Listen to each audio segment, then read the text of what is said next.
This war is much bigger than Ukraine, and it's not about Ukraine. This war is about the future history of the world. We're talking with Mr. Andriy Zagorodnyuk, who is a former Minister of Defense and head of the Center for Defense Strategies. We're going to be talking today about Ukraine's theory of victory, what Ukraine needs to victory. So, Mr. Andriy, we're thrilled that you can join us today. Well, yeah, thank you for inviting me, and it's a great pleasure to see you again. Yes, thank you. Okay, so let's dive into our questions. Back in January, you wrote, Ukraine may not be winning the war right now, but neither is Russia. Despite tremendous losses when it comes to ammunition, equipment, and personnel, Russia's gains over recent months are very insignificant. So you wrote this in January. Do you still hold by this assessment? Because we're seeing at the front that despite Ukraine's Kursk incursion, Russia is still gaining a lot of ground in Donbass. Why is this happening? Well, yes, first of all, I'm absolutely standing behind this position, and secondly, I don't think Russia is winning at all. Yes, indeed, they're moving further, and there is a certain movement, but at the same time, we need to understand generally the like zoom out a little bit and understand what's going on.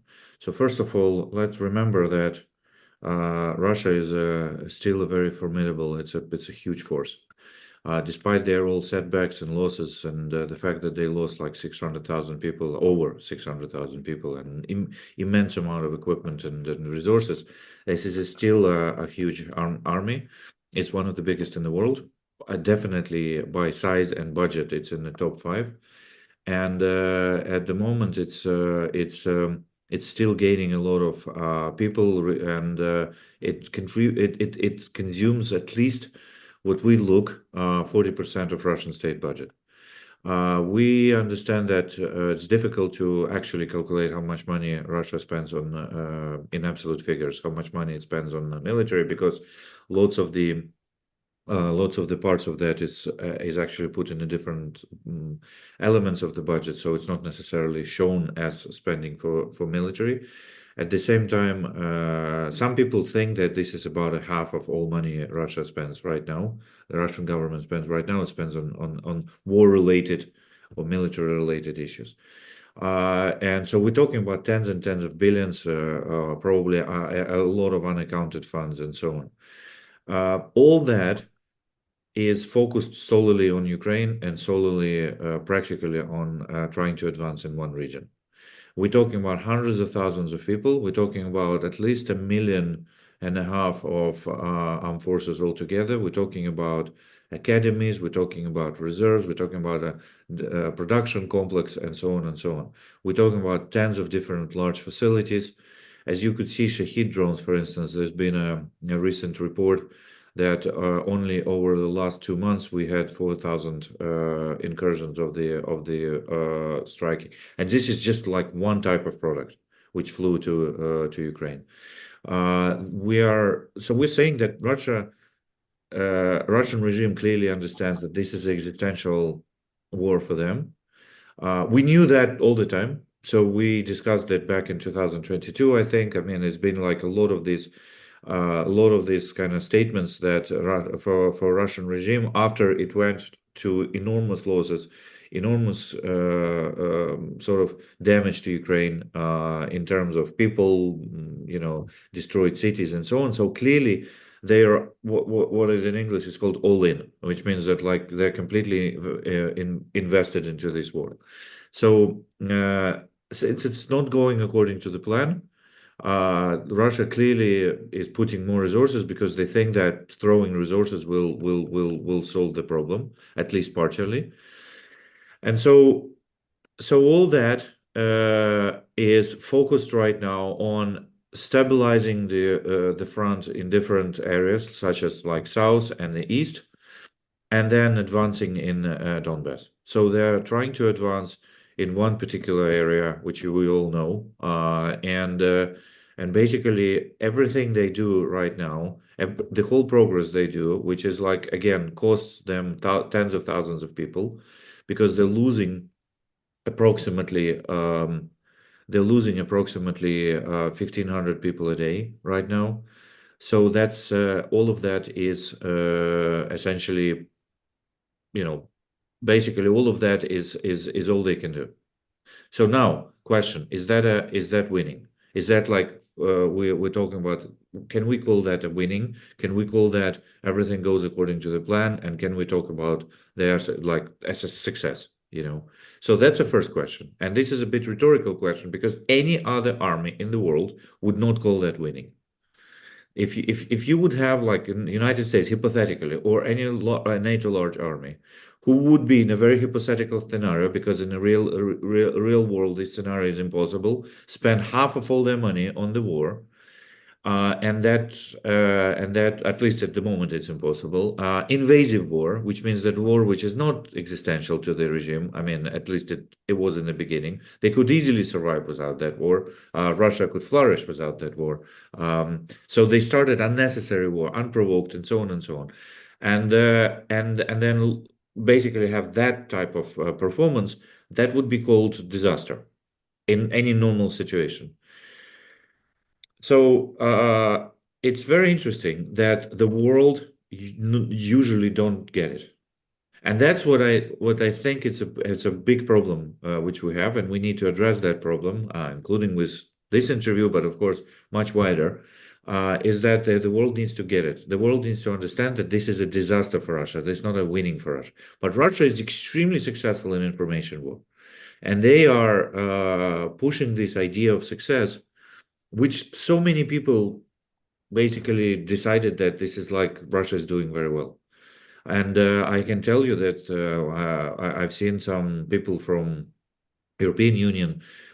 We had some meetings with NATO guys and so on. They're all confirming that yes, around the world, the modern analytical community, journalist community. So those people who are still interested in this war, they are lots of them thinking that Russia is actually winning it, and Russia is doing well, and Ukraine is not doing well. Truth be told, Ukraine is not that much succeeding at the moment, but we'll get to this in the next point. But to call that a Russia success, and I'm not talking about maritime dimension, for instance, because in maritime dimensions there's a complete collapse for Russia. The presence of their navy is diminished to like 1/10 of what it's been before, probably even less. And obviously all of that is in the eastern part of the Black Sea and so on. So we're talking about the most sensitive domain for us. It's a land domain, but in other domains things are going not good at all for Russian Federation. Just a second, my phone is turned off. Just a sec. I will.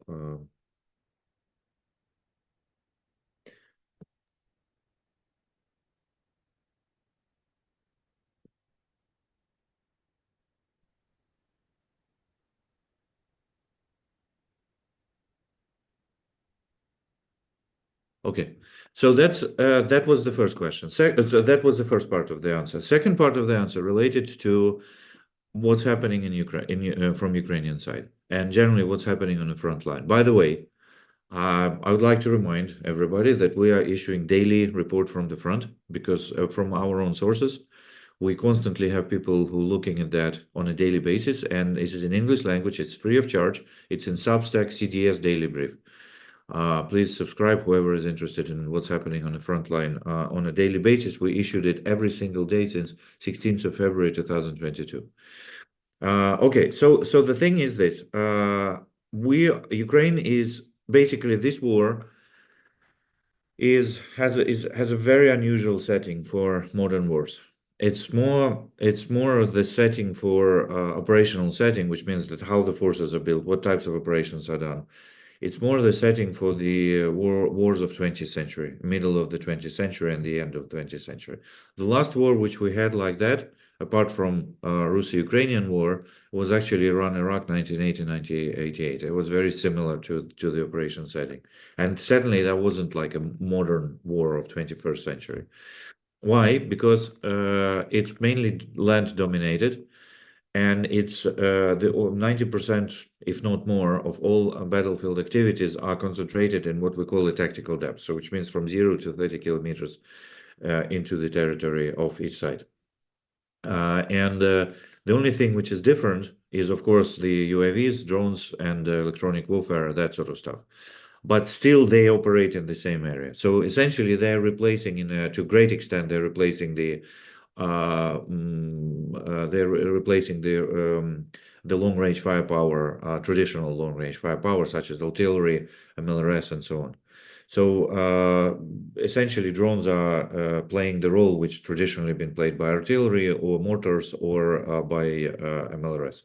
So, and of course, this role is different because drones are FPV, so they have a much better functionality and survivability and accuracy and so on. But at the same time, we're still talking about that depth. So we're talking about the depth which is traditionally been associated with long-range rocket systems and the artillery, which is relatively long range, because that leaves the what we call operational depth, which is hundreds of kilometers behind these 30 kilometers, completely free for Russia to set up their forces, recover them, shape them, and so on and so on. So that rear is only disturbed by, used to be disturbed by HIMARSes, but of course their quantity was very limited still. And now it's the long-range drones and these ATACMS and other similar systems, which are very, very precious. They're very limited, and they can only be spent on some high-value targets. Now, with this setting, we see an extreme exhaustion of the personnel, and that's the biggest issue which we see right now. And that setting has to be changed. So that's why our government talking about the long-range strikes, because the war which is done in the all in a tactical zone, all in the front, it's certainly not something which we can decide and basically keep as something which we should be going forward, in indefinite period of time. So I do believe that we need to be talking about this more, and there's been a lot of kind of a military discussions on that side among military analysts and so on, and I will stop there. But the thing is that essentially what's happening at the moment is that that setting has been set up as a temporary, because we cannot seriously talking about winning the war without air power, for instance. And we've been talking about air power for like several years, and we finally get F-16s, and F-16s are not yet performing that function. So we need more better planes and so on and so on. But we are discussing here, like when I'm describing this, we are talking about extreme basics. So it's not like something super, innovative or secret and so on. There is a bit of innovation in the way how Ukraine can win, but I don't think it makes sense to discuss it here. Because we haven't covered the basics. We haven't covered the presence of air power. We haven't covered the presence of the long-range rocket strikes. And without that, to discuss the serious achievements for Ukraine in the land domain is just impossible. It's just like not going to happen. Yeah. So like war in Iran, Iraq, just to compare, war in Iran, Iraq, 1980, 1988, produced 500 deaths from each side. The forces were relatively equal by military potential, and it didn't get them anywhere. They literally they just killed a lot of each other, and then after that they kind of were gone. And then they decided the war is over because they were exhausted and they couldn't fight anymore. But they were more or less equal. With Russia, the situation is that they have much more people than we have, but more importantly, they don't value them. Because for us, each death is a tragedy. And we have a lot of tragedies on a daily basis. For Russia, it doesn't matter. I mean, they can spend like 10,000 people to get a village, some village, which had like 500 people inhabitants. They can lose like thousands of people to get that village, and that's still a success for them. They still kind of say, "Oh, okay, that's fine. We're still moving further." So yeah, so these are two things. Like, so first of all is perception of what is happening. And then secondly is the understanding that we are still in the kind of a hanging in this temporary format of the war, which needed to be changed from the very beginning. It's never been, since 2023, it's never been something which we considered as a long term. I mean, it has to be evolved. and we still are evolving it, and we still are delayed with the political decisions. That's two big kind of elephants in the room, which we need to address when we're looking at what's happening. Russia's not winning. You convinced me of that. But at the same time, it is advancing with little steps all the time in Ukraine, and Ukraine cannot liberate its territory. So, what is the plan? There are like two parts of the plan, and they are actually, as you know, finally, Ukraine has a strategy. So Ukraine has a strategy which is in President's victory plan, which has been presented to many people. And obviously, it has a massive operational component, and that operational component is classified. And we're not going to discuss it here, but we can pretty much evolve parts of this operational component ourselves, because there's a lot of quite straightforward things there in that plan. There must be, and essentially, the plan must be to change the paradigm of the war into the more resolved operations aiming at liberation of the territory. Is it possible? Absolutely, it's possible. Must it be done? Absolutely, it must be done. The strategy of just holding the ground and not try to move forward is a strategy which is very weak, and it's not going to get us anywhere. But from what we understand already, this is not in the plan. In the plan, it's still that we need to move on with the liberation, and then of course it has to be resourced with the weapon systems, because the weapon systems are critical for capabilities. Now, can we do that? Is it possible from physically? I mean, are these weapon systems either available or can be built in a kind of a foreseeable future, so that it's still relevant to this campaign plan? Yes, it can be. So, is the Ukrainian success is possible? Absolutely, it's possible, technically and organizationally. Question is, what then? Now we go to kind of a, do we depend on partners on that? Yes, we do. Fortunately, unfortunately, that's the situation. So we do depend on them on the funding, and we do depend on them on the provisions of certain critical weapon systems. Why do we depend on funding? Well, apart from the funding of just the general economy, which is happening anyway, we also need to produce a lot of weapons at home. And as you could notice from what our government was saying recently, is that they're really suggesting our partners to start funding Ukrainian production, because it is very clear that despite of all political messages which we receive from the partners, they cannot launch production of numbers of like what we need, like quantity of weapons what we need at home. They just cannot do that. For all kinds of reasons. They cannot do this because they're not on a war footing. They cannot do this because they don't know politically when this war ends.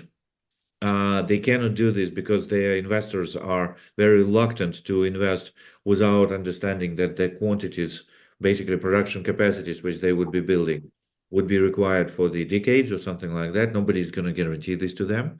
So they are extremely careful in their decisions.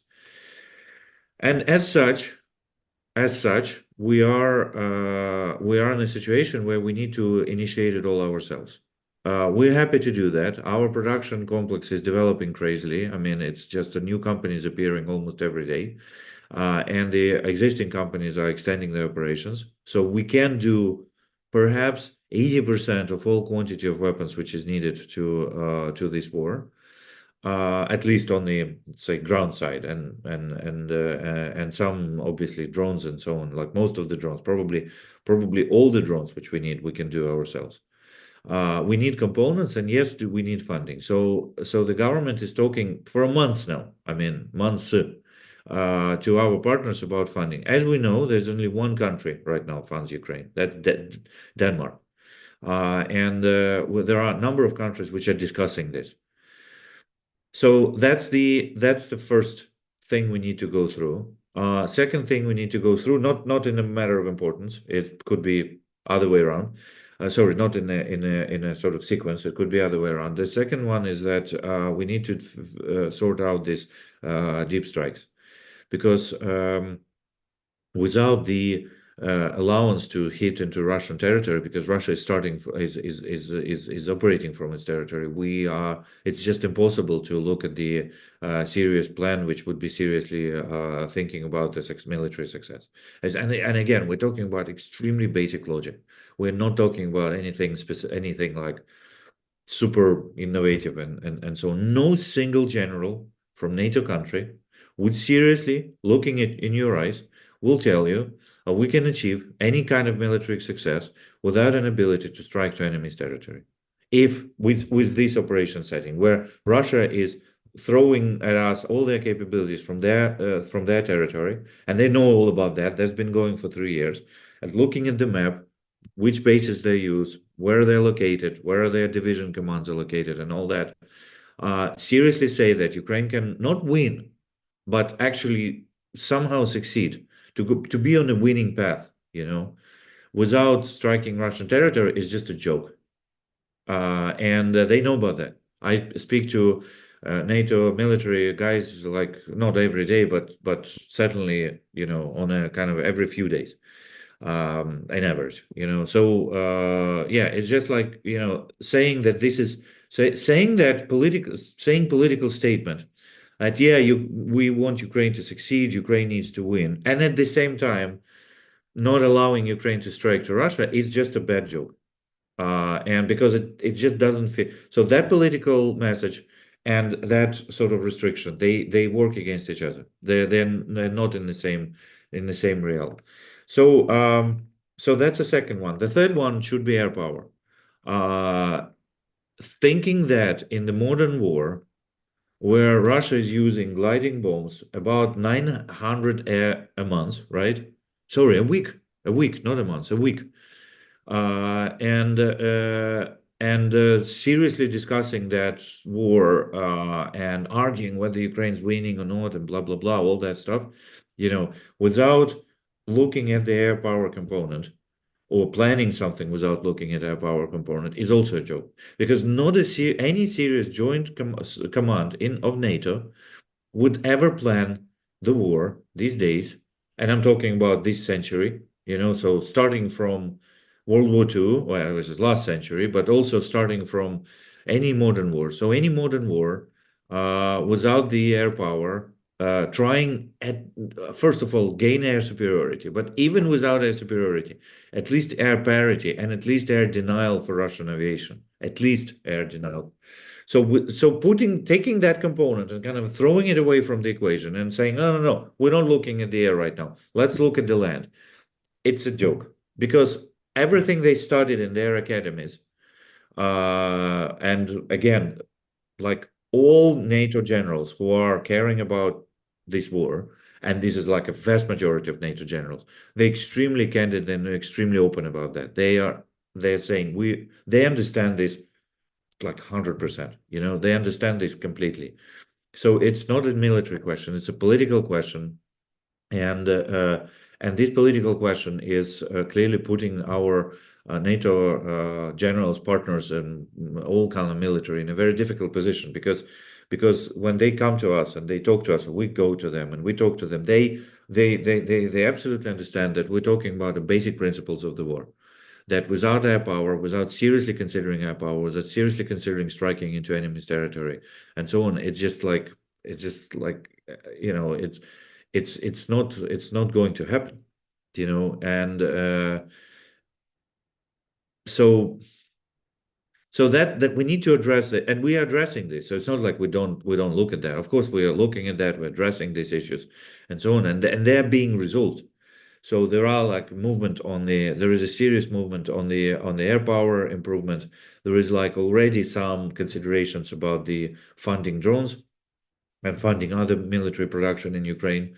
There are some factories launched in the West to help to Ukraine, like the 155 millimeter armor, sorry, not armor, the shells production, and so on and so on, all these things.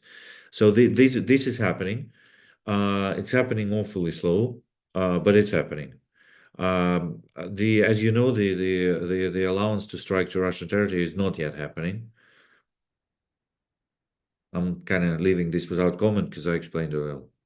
So that's where we are. We are in a situation where we need to resolve certain very basic things, very basic things, which are for any normal military from the West are very basic. Again, I'm sorry to repeat myself. You mentioned Zelensky's victory plan. Let's just remind our listeners that it was just made public yesterday, and it includes Ukraine's invitation to NATO before the war's end, deep strikes into Russia, and a comprehensive non-nuclear strategic deterrence package on its territory.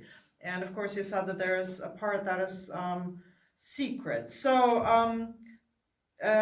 just very briefly, what do you make of this plan? Certainly, the plan is must be sufficient, and certainly the plan must be possible from technical and organizational perspective.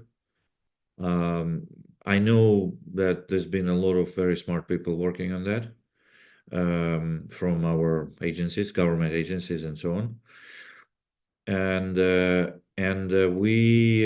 The scenarios of this war can be different, but certainly they all assume the fact that Russia is starting to lose operations in this war. So basically, their offensive operations are failing, and Ukrainian counteroffensive operations are succeeding. This is not going to be one sweeping operation like in our World War II style, like on a huge front of like 1,500 kilometers. This is not possible in this kind of today's war. So most likely it's going to be must be serious operations, a chain, But if they start to succeed, we will have a situation when Putin will realize that he's losing the war. And then the question where that stops is a believe it or not, that's a secondary question right now, because more importantly is to change the course of war. So right now, course of war, strategically, it does look like a stalemate. Strategically, operationally not. Operationally, there's lots of things happening, but strategically, it does look like a stalemate because clearly Russia cannot win. Regardless of whatever skeptics are saying and Russian fans are saying, it cannot win. Yes, it can crawling like a slowly take some kilometers of Ukrainian territory, but they're getting to be exhausted in any case, and even in that, and that it doesn't help. That's not a victory for them. Victory for them is a destruction of Ukraine statehood. They're clearly not nearby that goal. But Ukraine also is not winning, because for Ukraine, the key thing is to establish a long-term peace. That's Ukrainian victory, likely in the long term. And long-term peace doesn't seem to be possible at the moment, which is obvious. So strategically, currently we're in that stalemate situation. So the victory plan. And this is just called like that, victory plan. Okay, so this is how the presidential office is calling it, and how the Ukrainian government is calling it. So the victory plan has to change. First of all, its main objective must be to change the course of the war. So to change the course of the war that Russia starts to losing. The only way Putin will decide, the only way Putin will think how to stop fighting and how to start to kind of cut losses and basically try to wrap it up one way or the other. And then if we're there, we can talk about formats of like where Ukraine may stop, if the ceasefire is a good idea, if Ukraine should move forward, or it should stop and basically recover and gain some additional capabilities and so on and so on. But the only way this is possible is that when Putin realizes he's losing the war. So one person, literally, in this world, Vladimir Putin, needs to understand that he's losing the war. Only if that happens, subjectively, because again, understanding it's not an objective, it's a very subjective matter. So it's basically he needs subjectively, like a person in his brain, he needs to realize that he's losing it, and he's certainly not succeeding, and he's losing it, and unless he stops and unless he kind of thinks about some plan B or whatever, he is going to be losing, and that will be embarrassment, which may be a threat to his regime. Obviously, strategically, Ukraine has this threat and the world has this threat until that regime exists. So for us, like the critical, eventually, it would be that that regime goes away. But that's a very long discussion. So right now we need to stop the war as it is right now. We need to, but it can be seriously stopped only when he's losing it. It's just like nobody can bring any better. I'm not. I'm obviously. We all understand this is a very difficult task, but nobody brought better. Nobody brought anything which is, which would work better. So now, how to make that happen? So how to make that his generals are coming to him and saying, "Hey, sorry, but seems like things are not going well, and seems like they're getting worse, and seems like we sort of on a very very difficult path." How to make that happen? Only one way. If we're talking about land domain, this is only one way, and land domain is absolutely critical. It's absolutely key, though it's not the only domain, but it's absolutely critical. So in land domain, it should happen through him clearly losing operations. So he needs to lose one operation after another, and Ukraine needs to win operations, and basically it needs to be obvious. So that is the way. Victory plan answers that question. And yes, air power is critical, rockets are critical, whatever is in the aerial domain is critical, drones are critical, and so on and so on. How to put up those operations? There are a number of options, and there are enough specialists in Ukraine and in our allies who can put these operations into play. So let's talk about the air power. We've been waiting for F-16s for a very long time. They arrived, but I believe you pointed out that the Raiders are not the Raiders that we need, and basically we cannot use them for many things that we wanted to. So how is it realistically possible for Ukraine to gain air dominance then? If even with the F-16s, it was so long, there were so little, what other options are there? Well, first of all, there are options to get newer planes. There are options to modernize existing planes, and there are options to get other planes. So I think, our Air Force must be working on all three of them.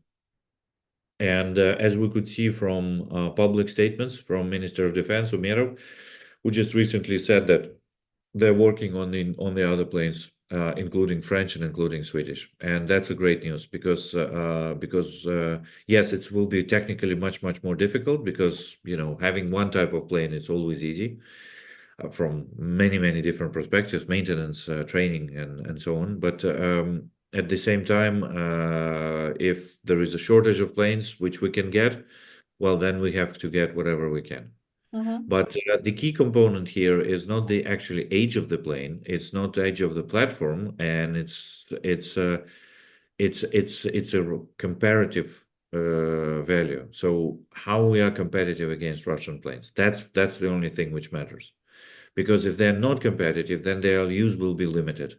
If they're competitive, they can clearly deny airspace to Russians, and we absolutely, we discussed, we absolutely cannot seriously discuss the war without that element. What are competitive planes? What makes a plane That, competitive? that that that could be all of them. It depends what equipment is there. Each plane has the various options and the various equipment installed, and that we're talking about radars, talking about missiles first of all, and systems which are connecting them and which feeds information into them and so on. So they have their own systems in each of these planes. We need to see the performance of these systems and compare these to performance of Russian systems. Obviously, needless to say that this is all evolves. So basically, we are understanding the Russians improving and so on. So this is basically a race. And we need to, but our partners can provide us with those systems which are competitive if they want to. Can you please walk us through a visualization how this could happen? How can Ukraine start winning one operation after the other? You could see successful operations done by Ukraine. I mean, we can basically mention three most obvious: Kharkiv, Kherson, and Kursk this year. So they all were extremely different. All operations will be very different. The new ones will be different because again, Russians are adapting, we're adapting, and an operational setting is different in each location. So we certainly understand that each of them is a part of operation planning, campaign planning, and yeah, and so they're going to be not like one is not going to be like another. But some people say that surprise wasn't possible already this year because of the complete visibility of the front. Well, look at Kursk, which was totally surprise to everybody, except Ukrainian forces. And so so surprise is possible, but of course it's not guaranteed in every case. Kherson, there was no surprise. Kherson, they expected Kherson for months, and it happened because simply they couldn't do much. But we cannot replicate Kherson because already it's a different situation. But the things are possible. So there, and essentially we could look at something like those. Of course, again, done with the more long range systems. But in generally, will be the situation when Russians will not be able to hold the ground and they will have to retreat. So they will be losing the ground, and they will be losing the. By the way, they lost during that period. They have lost quite a few of their own offensive operations. It's just the world doesn't want to look at that because they didn't happen. They kind of it's very difficult. It's very difficult to for the journalists and analysts to analyze operations which didn't happen, but they didn't happen for a reason, and that reason was that Ukrainian forces disabled Russia from their successful. Like they were planning offensive operation in 2023, it didn't happen. Sorry, in 2024, in the beginning, there was also another one which sort of was stumbling all the way through, and nevertheless, so that's how it's going to look. Russian forces will be losing ability to hold the territory. They will be losing ability to keep their lines, keep their forces supported, and they will have to leave, and that will be on chunks of Ukrainian territory. That's how it should happen, and I believe that's what we'll see. Okay, so but what needs to change for this to start happening? So we need to enable Ukraine to conduct operations on a full scale as a combined arms type of campaign, Okay. which must be supplied with the necessary capabilities. Okay, so that's the secret key that unlocks the scenario, right? There is no like one secret key. There are a whole number of them. They're not that secret, to be honest, because again, I'm talking about very basic things, and they are very obvious for any NATO Okay. general. Okay. So the secret keys here would be perhaps some very interesting technologies on unmanned platforms, perhaps some of the EW platforms, something on AI. We didn't talk about that, but it's playing a bigger and bigger role, particularly in autonomous systems, in the systems in the optical recognition, like optical mapping. These systems are developing like crazy. I mean, and they are getting better literally every day. So certainly that will change the battlefield.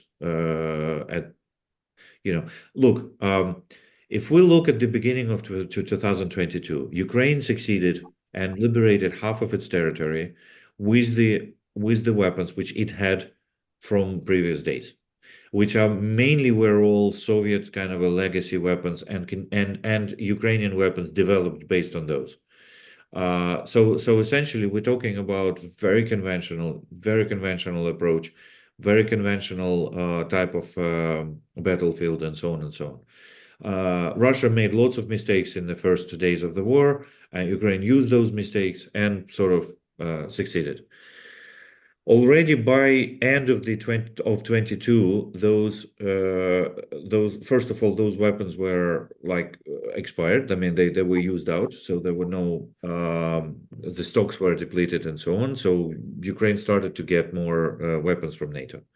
So 22 was clearly kind of a change from the post-Soviet stocks to the new NATO. And yes, it was quite difficult. because even in 2023, I believe we still had about 50% of Soviet standard like weapon system. Now the vast majority is NATO. So Ukraine kind of made transition to NATO weapons, and that's a historical transition. And this needs to be kind of realized and so on. Now, we are, but in 2022, at the end of 2022, we already used quite a lot of drones. There already were new sort of operational approaches and systems of operations where it was evolving and so on. So we have seen a very different war at the end of 2022 in comparison with the beginning of 2022. Clearly Russians caught up. They were lagging in the end of 22. They were like realizing that they're losing it. Actually, it was a fantastic chance for us to move further. We didn't for a whole number of reasons.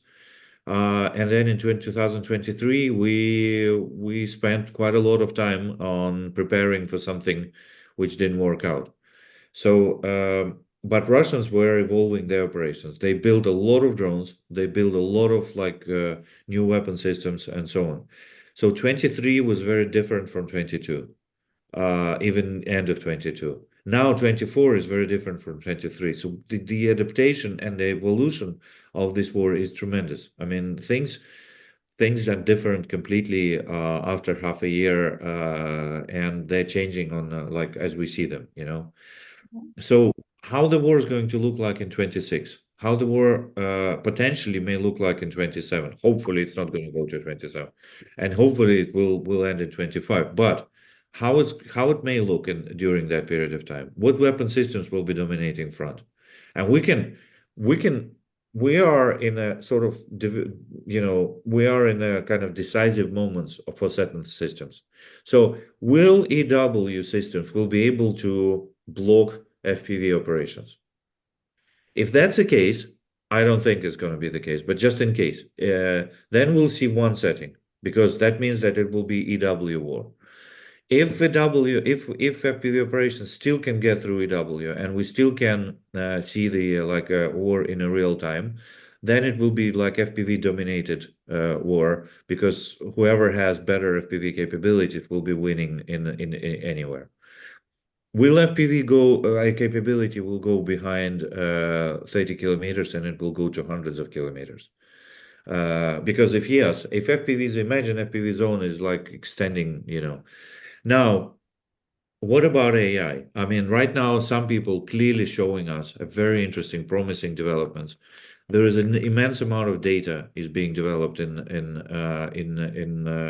Ukraine as well, and I'm sure in Russia, and analyzing and basically processing this data will give you a very serious computer vision capabilities. If those computer vision capabilities, as many people say right now, will allow completely autonomous weapons which are sent and then they are dealing on their own, we will see a robotic war which will make like whatever is happening right now totally irrelevant. Even now, not talking about 22 and 23. So these things are being developed right now. And the operations will be reflecting that, because not a single large operation will be similar as previous one.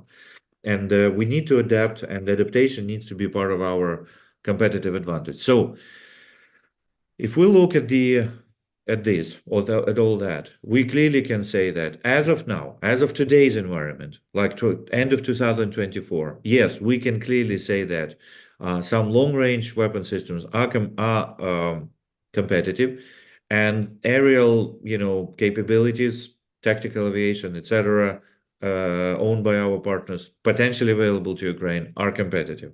But what's going to happen in a year? It's still a big question. Is it possible for Ukraine to win, even with weapons, if it doesn't have the people? Yes, if we change the type of operations we're fighting, because if we are continuing facing enemy on the front, maximum penetrating into tactical depths, it will be extremely difficult. I mean, things can happen because Russians are also not doing well, and potentially, like again, with political involvement and so on, there could be various outcomes. but at the same time, if we just like, for the sake of discussion, if we extrapolate existing operational setting into several years, it would be very tough because it's a very unfair war to Ukraine in terms of the because it's essentially imposes Russian advantages onto us uh, absolutely consciously. So Russians selected that type of operations absolutely consciously, partly because they didn't have better option, but they kind of felt their strengths there. So we sort of playing Russian playbook right now, and that's not what we want. That's clearly not. I mean, we must change the paradigm of the war, and that is absolutely critical. And delaying that is simply basically deepening the problem. If we change the paradigm of the war, and as we discussed, with long-range strikes, with air power, etc., yeah, it will be a totally different type of a war. It's not going to be like manpower against manpower, like on a tactical depth, basically infantry against infantry. That's infantry, purely infantry war is certainly not what strategically we should be like planning to continue indefinitely. That's extremely unproductive plan would be. Well, it's of course true that NATO is richer than Russia, but over the 2.5 years of war, have NATO lived up to this promise? No, the short answer is no, absolutely, it's not playing yet, and that's our big political challenge of existential nature. So we have a very serious budget being spent on Ukraine, tens of billions. Altogether, it's already hundreds of billions. We already see the so to say that no, NATO doesn't help Ukraine, it would be completely wrong. And we're not saying that. We're saying that yes, NATO helps Ukraine. NATO countries do help Ukraine. There is a massive support going through these years, and without that support, we wouldn't be able to even to talk about what we're talking about right now. It would be a completely different reality, and much much worse for Ukraine. I mean, and Ukraine would be in an extremely difficult position. Um, Extremely difficult position, and of course Russia's occupation would go much further than it is right now. So we need to appreciate that, and there's a lot of people, like again NATO generals, ministers, deputy ministers, all kinds of civil servants who are working daily on helping Ukraine, and these guys. We know a lot of them who are like traveling to our country regularly. They're working with our ministries and so on and so on. So everything, the reason Ukraine exists, and the reason 80% of Ukrainian territory is still under the control of Ukrainian government, and people can somehow exist in the country, continue doing what they're doing. Some economy exists, which, by the way, feeds the, population and so on. All that is possible only because these guys helped us. So, however, are we on the path of victory? No, we're not on the path of victory right now. And those political decisions still need to be made. Why? What were the concerns so far? So a big elephant in the room is obviously these escalation sort of considerations. Um, it's not a secret anymore that in December 2022, U.S. government seriously believed that Russia was ready for nuclear escalation. Do we want nuclear war? No, we don't want nuclear war, that's for sure. Was Russia ready for nuclear war? It's still a subject of debate, but clearly it didn't go there in end of 2022. And we clearly think that escalation concerns are overestimated and overcautious. So, and as overcautious, they actually more escalatory than helping, because they actually provoke Russia to play with this nuclear stick more and more and more because they just see that it works. So I wrote about that in Guardian recently, and happy to share. But basically, the thing is that we have a paradox here, and the paradox is that the escalation concerns is sending messages to Russia that Russia, you are succeeding with spreading fear in the West, and that fear is helping and Russia, and they can use that fear further. Is it something possible to change? Yeah, absolutely. Because every time when the West decided to provide us new weapon systems, there's been after a serious consideration on escalation risks. The weapons were provided, and the escalation didn't happen. And we clearly see that possibly they could have been provided faster. Because like ATACMS were discussed for over a year. F-16s were discussed over 2 years, and so on. So those kind of things could have happened like much quicker. So from that perspective, yeah, I think that that's something which we were like we missed a massive opportunity. We missed an opportunity to continue counteroffensive in 2022, and we missed an opportunity to do better in 2023. Can we just blame NATO for that? No, we cannot, because we also have some our own issues which we need to address. But we can discuss the history of this war forever. And the question is that is there still a chance for successful outcome? There is still a chance for successful outcome. So we need to look in the future and say that, okay, in the future, do we see there reasons not to provide Ukraine with those weapons which we discussed? No, we don't see the reasons, and so that's what we need to further push. So that's the thing. Is there resources available in the West to enable Ukrainian victory? Absolutely, absolutely, 100%. They are available. They are possible. It's not a resource question. It's a question of proper operational planning, like campaign planning, like how exactly we need to win. It's basically all these things would create a strategy, and that strategy would have a resource component.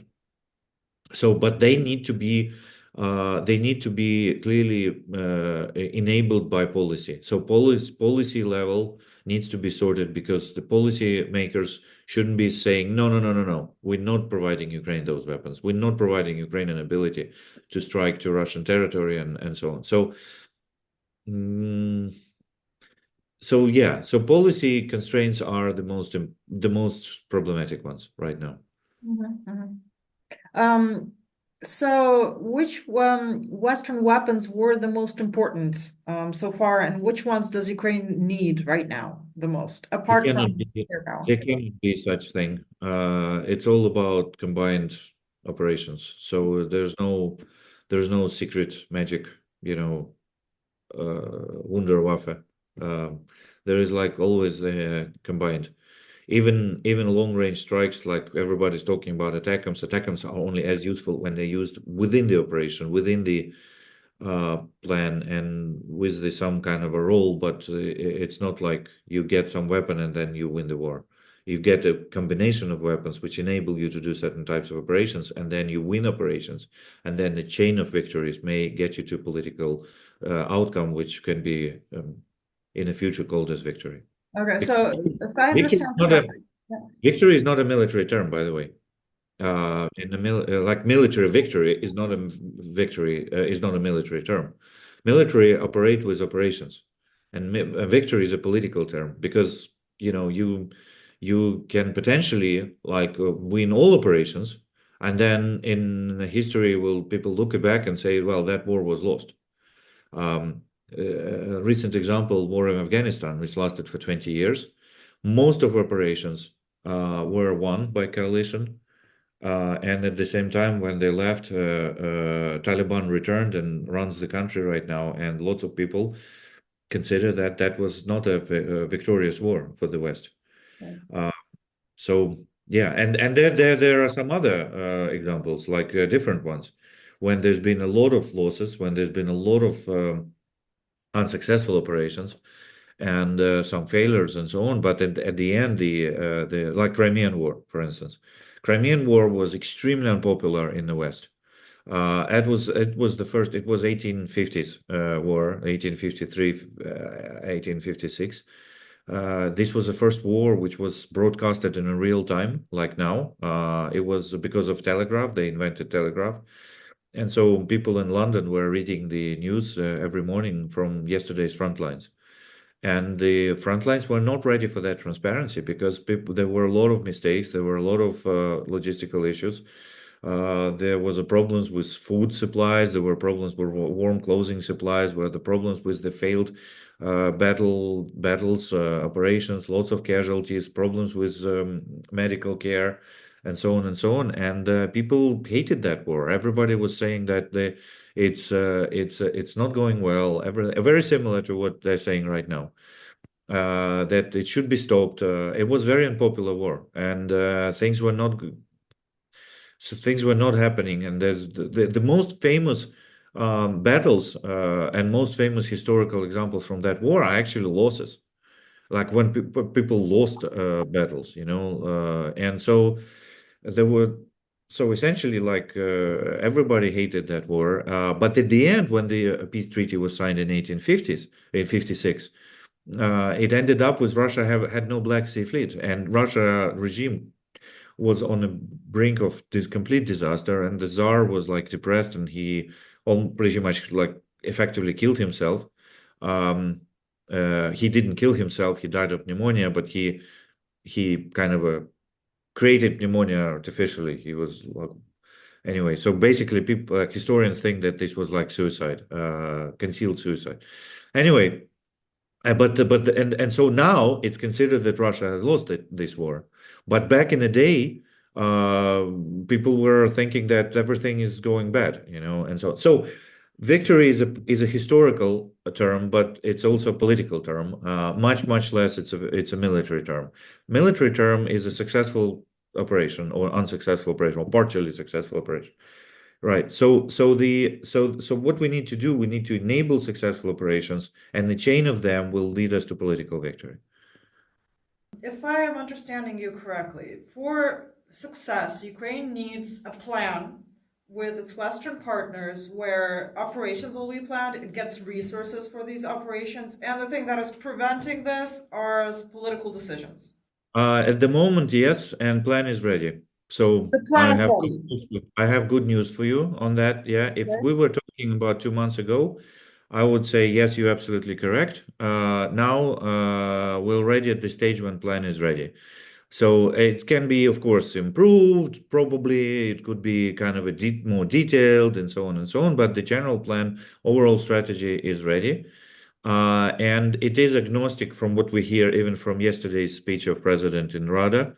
It is agnostic in certain ways, which means that it's cautiously leaving certain things uncovered, consciously leaving certain things uncovered, which is fine. Not a single strategy has to cover all issues from beginning till the end. Everything needs to be like written out. No, strategy allows gaps, and we can just say we will figure it out later. That part we'll figure out later. But overall plan is ready. So now it's the question of our partners to endorse it, understand it, work it through with us, help to improve it perhaps in some ways. Because there's no perfect plan, never, especially in the military. There's always things to be involved and clarified and and so on, which is absolutely fine. But and then it's a political question of approving it, and that's the most difficult one right now. Who made this plan? Who's the author of the plan? Ukrainian government. Ukrainian government and lots of experts that it employed, right? Ukrainian government. And you think it is a good plan? Yeah, I think it's a good plan. Which leads us to the next question. Where is it all going geopolitically? Well, it's also a question, how do we want this to be developing in the future? But generally speaking, it needs to be on our side, and at least in some crucial moments. So I believe that's what the work is about right now, and it's still in the process. They still need to be comprehended on all levels. So this is like the task, historical task, which we're dealing with right now. We means like Ukraine. We're hearing a lot about Ukraine fatigue, that some partners want the conflict just to freeze. And do you see any of that happening? There were wars frozen for decades, and then they were unfrozen. Nagorno-Karabakh, typical recent example. And then they were suddenly unfrozen because there is no such thing as a frozen war. Well, sorry, there is, but there is no. It's not the end of the war. The war cannot end with freezing. The end can the end is the political end, but it's freezing is just like delaying the problem till the at different times. We just discussed in the beginning of this conversation that it's existential for Putin. Mhm. Putin perhaps cannot imagine, like Nicholas the First in Crimean War, he couldn't imagine himself living without the victory. So that guy died. Like we hope that this will with as well, but he's alive yet, and and as long as he's alive, unfortunately, he's going to be trying to win. So so the thing is that that the thing is that that's the long-term challenge. Like and currently it's a short-term challenge, but whatever is freezes, if it freezes, it's immediately becoming like a delayed new phase of the war. So we need to deal with this. So essentially, the only constructive way to end it is that again, Russia is losing operations. Russia is understanding that this is on a losing path. It will try to cut the losses one way or the other. And then we have to understand then when we have collectively, when we're in that reality, because that's not today's reality, then when we're in that reality, we need to decide, well, what are we doing based on the resources, based on where we are at that time, and so on. And if by that time Russian regime exists, which is a great probability that will exist, we need to make sure that they cannot restart the war. And that restarting the war clearly has to be prevented by what is called deterrence by denial, which means that we need to build such a strong force, either in Ukraine or in immediate availability, not like in a hypothetical availability, but in immediate availability, which will be guaranteed to inflict such a loss on Russia that their operation is going to be a failure outright, and that probability will work as a deterrent for the restarting of the war. To build such force and sustain such force, and to keep that force relevant to the new changing nature of the war, is an immense challenge. So it's very difficult. It's not just having like 10 tanks stored in Poland's border, waiting to get to Ukraine if needed. That's not going to help. I mean, that will be good, but it's not suddenly will be anywhere close to creating that deterrent. And if there is a force which is not a deterrent, we'll have a situation that the returning of the war is possible.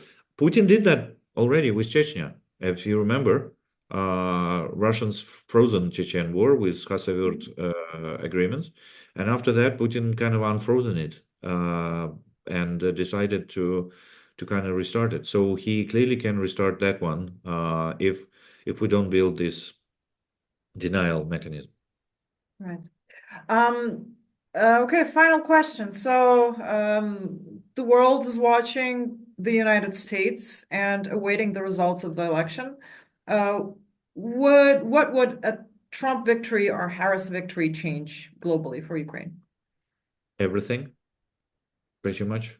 Because still the United States is a leader of Ramstein coalition.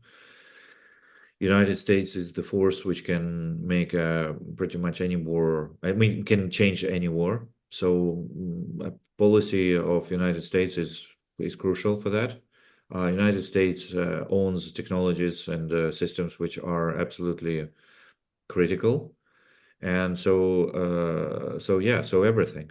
And so yeah, we are in a very indefinite space because clearly, as you could see from yesterday's statement, Harris is not going to continue Biden policy. They will be developing their own policy. They very clearly stated that, and we believe that that's going to be the case. That's not the bad news. That for us could be actually a very good news, but it's something which we need to understand. There will be a new president with a new cabinet, with a new administration, with a new national security council, maybe, and with certainly with a new policy. And obviously, a new policy will be in Trump's case. And in all these cases, it's a very yet unclear what exactly is going to be. The good thing is that there is a strategy, because imagine if we're getting in this situation without the strategy. Mhm, It would be very, very difficult. mhm, mhm. Because it's very difficult to sell anything without the strategy. Right now, there is one, uh, uh, and uh, and the question is, yeah, the question is how U.S. government figures out what to do.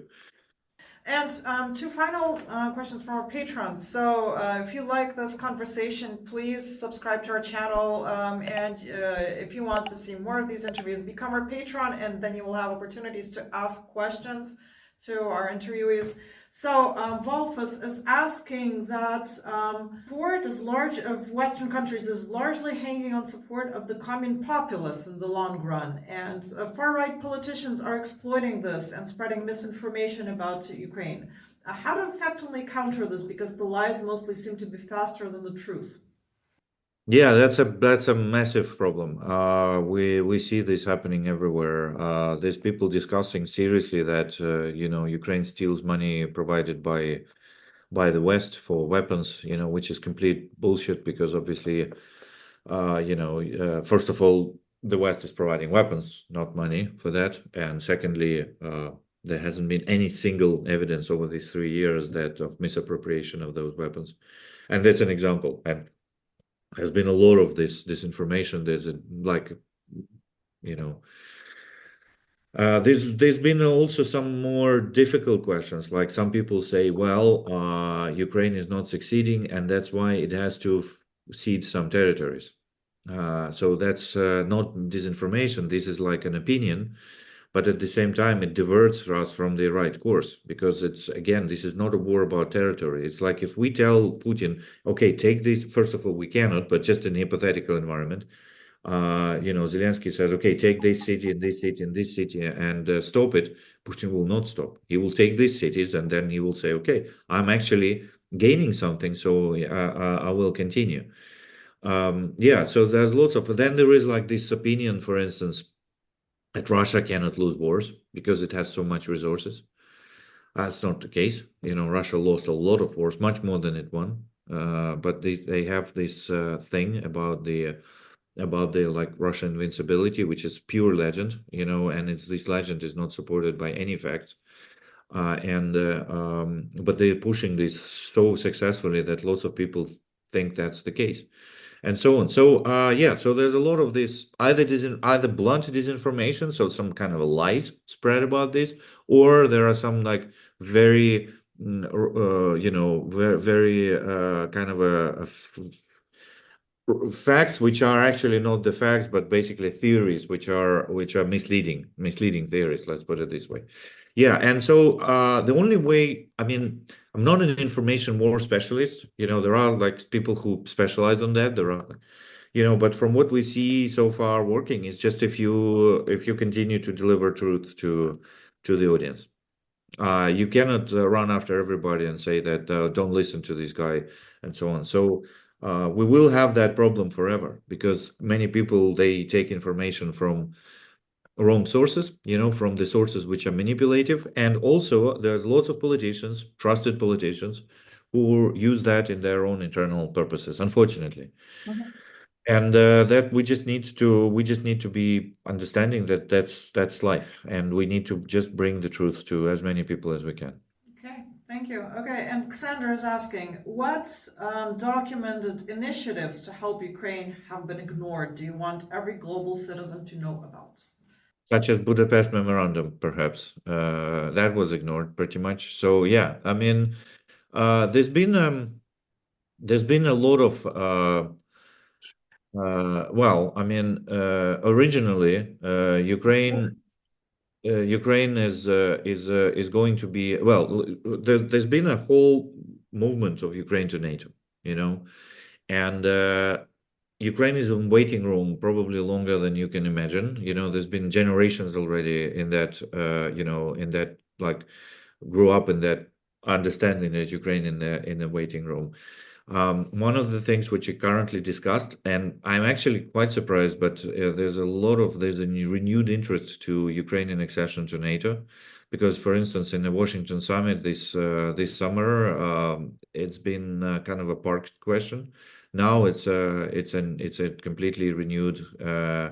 Of course, there's been some reservations on where Article 5 is going to be, like how it's going to be working, whether it's going to be working in the and so on. But nevertheless, there's this discussion. So yeah, but frankly speaking, the biggest issue which we have right now is the fact that lots of people are really tired with that.